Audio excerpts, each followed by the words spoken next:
So next பார்த்தீங்க அப்படின்னா இன்னைக்குள்ள கரண்ட் அஃபேர்ஸ்லேருந்து கொஞ்சம் கொஸ்டின்ஸ் பார்க்கலாம்.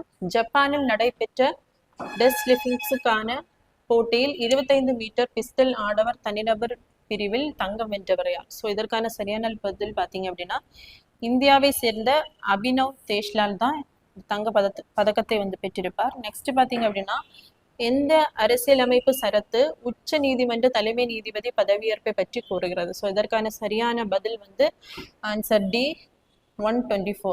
ஸோ 124ல் இருக்கக்கூடிய கிளாஸ் 2 தான் இதனுடைய அந்த டீட்டெயில்ஸை வந்து சொல்லுது. ஸோ சுப்ரீம் கோர்ட் நீதிபதி மற்றும் நீதிபதிகளின் அந்த ரிட்டையர்ட்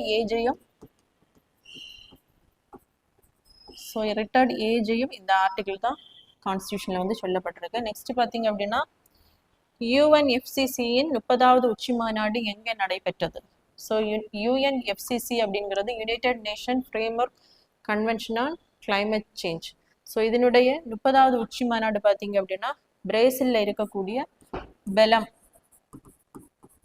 அப்படிங்கிற இடத்துல தான் நடைபெற்றிருக்கும். நெக்ஸ்ட் பார்த்தீங்க அப்படின்னா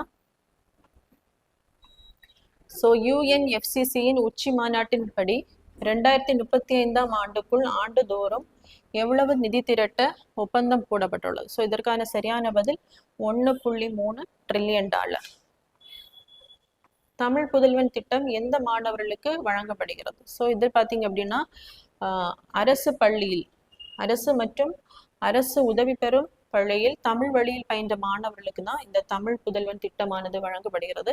ஸோ இந்த திட்டத்தின் கீழ் என்ன பண்ணுவாங்க அப்படின்னா ஸ்கில் டெவலப்மெண்ட் வந்து கொடுப்பாங்க இந்த மாணவர்களுக்கு. நெக்ஸ்ட் பார்த்தீங்க அப்படின்னா 9ஆம் நூற்றாண்டு வட்டெழுத்து மடைத்தூண் எங்கு கண்டெடுக்கப்பட்டுள்ளது? ஸோ இதற்கான சரியான பதில் வந்து கழுகுமலை, தூத்துக்குடி மாவட்டத்தில் இருக்கக்கூடிய கழுகுமலையில தான் இந்த வட்டெழுத்தான 9ஆம் நூற்றாண்டை சார்ந்த வட்டெழுத்து மடைத்தூணானது கண்டுபிடிக்கப்பட்டுள்ளது.